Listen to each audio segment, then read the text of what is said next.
A housing project in Lochore has been hailed a model of excellence. Instead of using government subsidies, Sharp Homes created a model which sees the company responsible for its own financing. When complete, the homes will be transferred to a housing association for rental. At this moment in time, and housing associations can't ball without the 40 or 50,000 shortfall. The reason is because it's like yourself if you go to get a mortgage. If your wage doesn't cover the mortgage, you can't have it. So they've got a 40, 50,000 pound black hole. But with us Baldwin by right to the labour force, we take the 40, 50,000 away. It's no quality we're taking away. We're not taking nothing away for that. We're only taking everybody's slice of the cake away. I personally fund everything myself. I went ahead and I've personally funded this without the government subsidy. I always knew my bulk cost. I think it was a case of showing people how little it actually cost to build a house. Down here is a new project, as you can see. We've utilised underballs what's already there. I've already used the crushed material now what's been on site, so I've used all that. That's all big cost savings for me.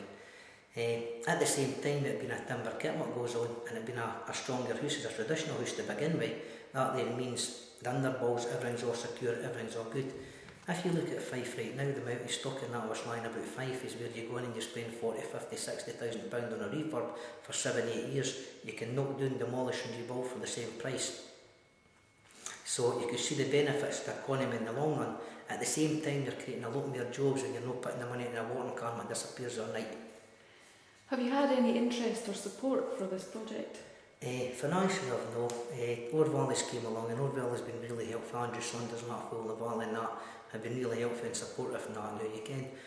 A lot of the red tape and everything what to go through is hard. It's difficult for us. We're here to build, we're only builders. We didn't understand the system and everything all the way around.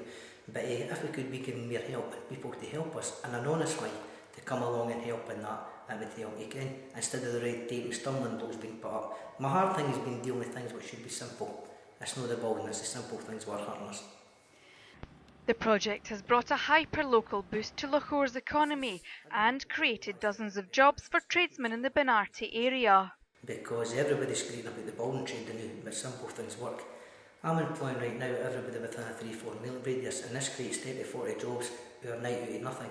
It takes no government subsidy, no bank funding, nothing. It's simple as a simple way of building and building your houses for the future. It's not about people who are inexperienced, it's about using everything all around the booty to the best of your ability.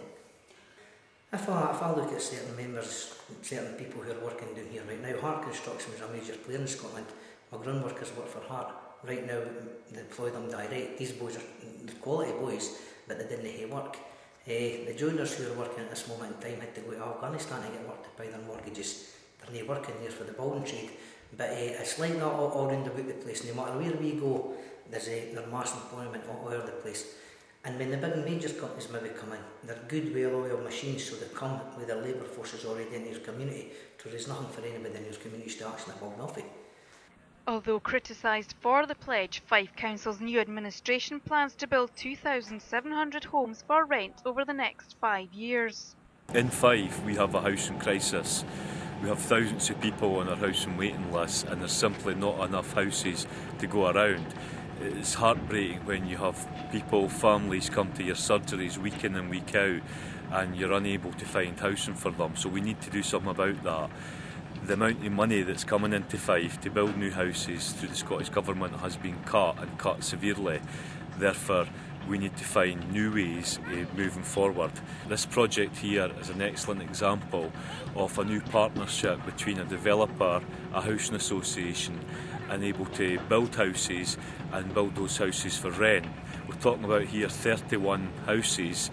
Part of them are 4-bedroom houses, which there's a desperate need for, 3-bedroom and 2-bedroom. And what it means is that in Lochore, Ord Valley Housing Association will be able to offer an additional 31 houses to be able to meet local need.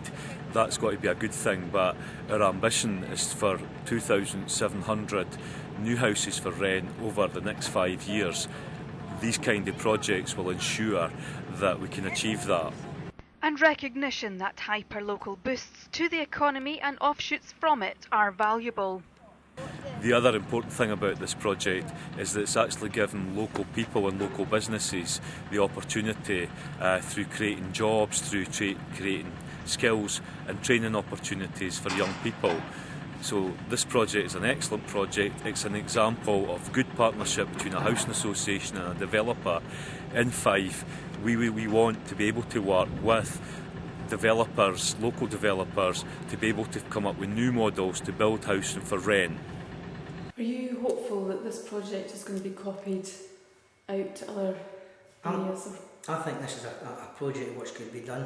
We've already spoke to an RICL the day what came down, who's ready to knock stuff down and was really interested when they come down. They're actually surprised in how simple it is and how simple things work. At the same time as well as we're actually at this moment in time working with Napier University, we're looking at a house for 2016 and 2020 regulations for the elderly. It's not a passive design, it's no nothing, it's about raising the raw materials that are on our doorstep and everything what's on our doorstep. It's also to be built for under £80,000, £70,000, but once again there's no government subsidy.